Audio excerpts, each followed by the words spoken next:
What's good, YouTubers and YouTubettes? This is JB Sports back again with another one. Got a middleweight championship fight going down on Saturday night at the Barclays Center in Brooklyn, New York, in the borough, Brooklyn. Going down. Got the hometown, from my hometown, we got Jermall Charlo versus Dennis Hogan for Charlo's WBC middleweight championship. It's going to be a very interesting fight. Dennis Hogan, you look at his overall career, man, he's faced a lot of lower tier opposition for most of his career outside of two opponents he fought, man. I've looked at. I was actually at the fight between Dennis Hogan and Jaime Munguia. That fight was in the Toyota Center in Houston, Texas. And, man, that was a live and electric atmosphere, man. It had a lot of Latino fans in the house. It probably was 95% of Latino fans in the house, man, and they were very into the fight, man. It was very, very electric, man. Very, very electric atmosphere, man. It was a good fight, man. I actually was at that fight, and I thought Dennis Hogan beat Jaime Munguia, man. It was a very action-packed fight. Probably could maybe top 10. No, I don't say top 10. Probably, it was a good fight, man. Probably top 5 fight of the year candidate for 2019, man. Very, very good fight. Very good fight. I thought Dennis Hogan in the last 2 or 3 championship rounds probably should have been a little bit more aggressive. He kind of took his foot off the gas pedal where he could have attacked Munguia a little bit more. I thought he backed up and let Munguia kind of bring the fight to him, and I thought he maybe gave away a couple of close rounds where they could kind of steal it from him and give the fight to Munguia, who won a very close unanimous decision over Dennis Hogan, man. But I thought Hogan won 7 rounds to 5. That's how I had scored watching the fight live. I got to go back and probably watch it, on YouTube and see exactly. Maybe it was because it was a couple of close rounds, especially that 11th and 12th round. That was very, very close. Could have went either way, man. But it was a good fight, man. And Dennis Hogan, man, the thing about him, man, he's a guy that knows how to fight and control distance. He's an aggressive fighter, but he's kind of got that, to me, that like a Triple G type of fight where Triple G puts a lot of pressure, but he doesn't be on top of you where he end up smothering his punches, man. He puts pressure on you, but from the right distance. And that's what Dennis Hogan did, man. When he fought Tyrone Brunson, that guy was a very skilled fighter, very defensive type of fighter, very technical fighter, and he was able to back him up and kind of shoot that jab out as a distraction and catch him with straight rights all night. Did a good job of going to the body. And he's got decent speed, man, decent hand speed. That's one thing about this fight between him and Jermall Charlo. Jermall Charlo's not going to have advantage as far as hand speed in this fight, man. He's got a decent hand speed. That's one thing I can say about Dennis Hogan. Yeah, he's got real good hand speed. But the difference, I think, between him and Jermall Charlo outside of competition level, like I said, outside of Tyrone Brunson and Jaime Munguia, Dennis Hogan ain't really fought nobody. He's fought a lot of lower tier opposition. Jermall Charlo's been in there with the best of the best, man. He's been in there with J-Rock. He's been in there with Austin Trout. He's been in there with Highland. He's been in there with some top level fighters, man. He's been in there with I ain't gonna say elite level, but he's been in there with guys that are B level, at least B level fighters. He's been in there with more B level fighters to me than Dennis Hogan, man. Dennis Hogan's been in there with some, people D level, some lower tier opposition up until he fought Tyrone Brunson and Jaime Munguia. But I think the difference in this fight is, first of all, like I said, competition level. Charlo's just been in there with better competition overall. Another thing I think gonna be the difference in this fight is the jab. Charlo's got one of the best jabs in boxing. He's got a stiff jab. How many times have you seen a guy knock somebody down with a jab? Well, Charlo's done it twice against B-level type of opponents, and that's saying something. You might can drop somebody like the fighters that Dennis Hogan fought outside of Brunson and Munguia.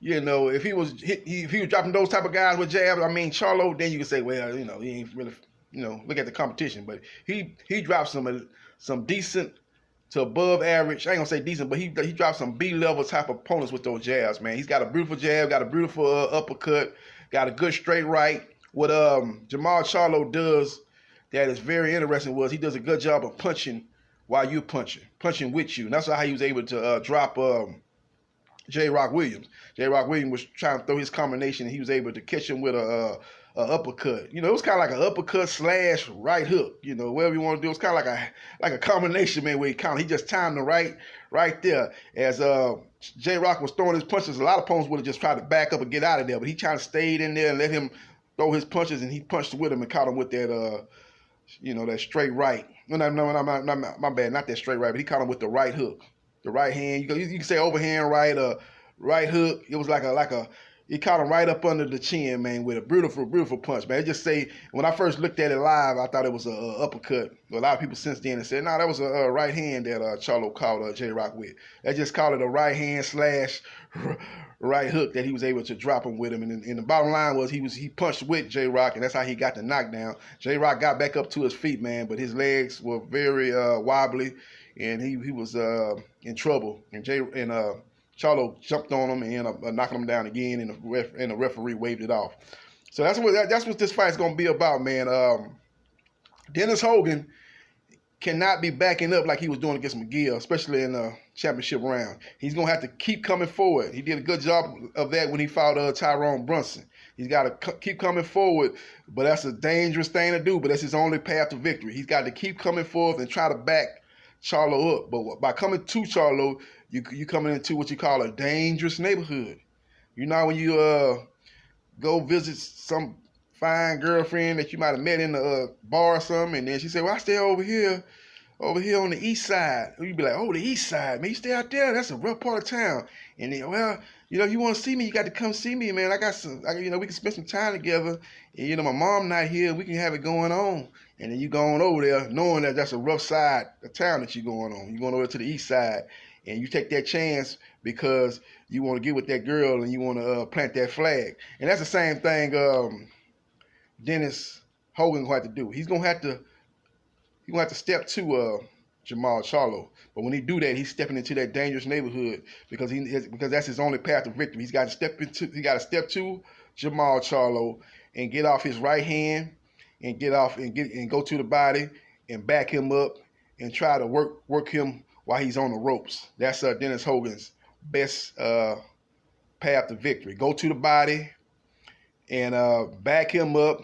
Try to get him fighting off the back foot, Charlo, which Charlo, he don't really do that, but he's going to have to hit. What I mean by that is he's going to have to hit Charlo with something that stuns or at least gets Charlo respect, where Charlo's got to take a backward step, where Charlo ain't going to just stay there and wait till him come in there and try to punch with him and then land his power shots and get Dennis Hogan up out of there.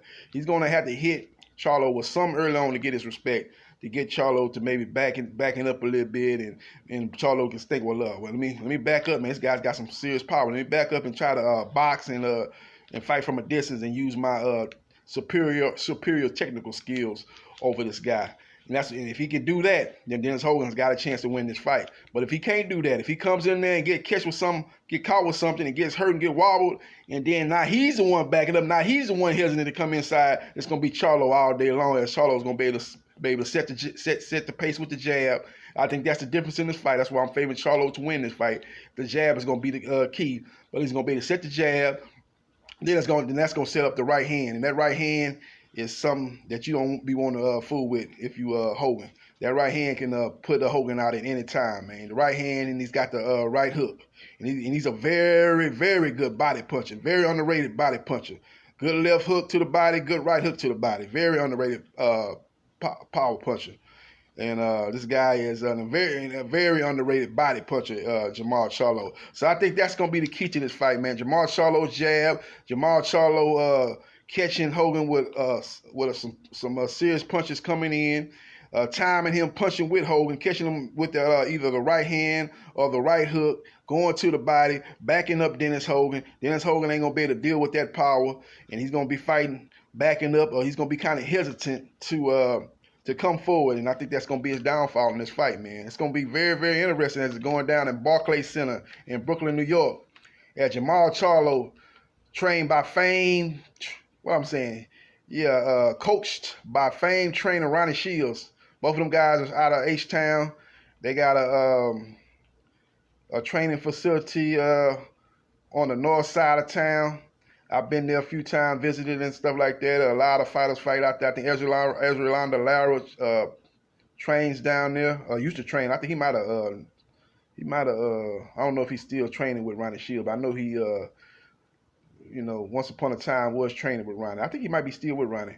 You got him down there, and it's a big time training facility down there on the north side of Houston, man. But we'll see what happens, man. We'll see what happens, man. But it ought to be a very interesting fight, man. This guy Dennis Hogan, man, you can't sleep on him, man. This guy's got underrated skills, man. Like I say, what I was most impressed about when I watched him fight McGill was he's got decent hand speed. But his problem is when he throws his right hand, he kind of loops his shots. And that's going to cause problem fighting a guy like Jermall Charlo. He throws looping punches, and Charlo throws straight punches. So the straight punches always get to their target before those looping punches get to their targets. I think that's going to be a problem for Dennis Hogan. And then another thing that I noticed when I watched the fight between him and McGill was Dennis Hogan tends to drop his left hand.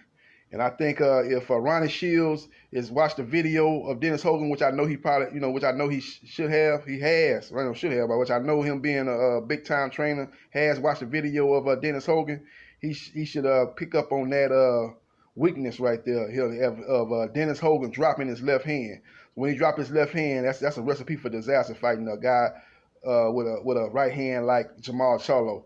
But his right hand can put anybody in the middleweight division on their back. So I think that could be the key. So he got multiple ways of winning this fight, Jermall Charlo. He got multiple ways of winning this fight. He can win it with the straight right.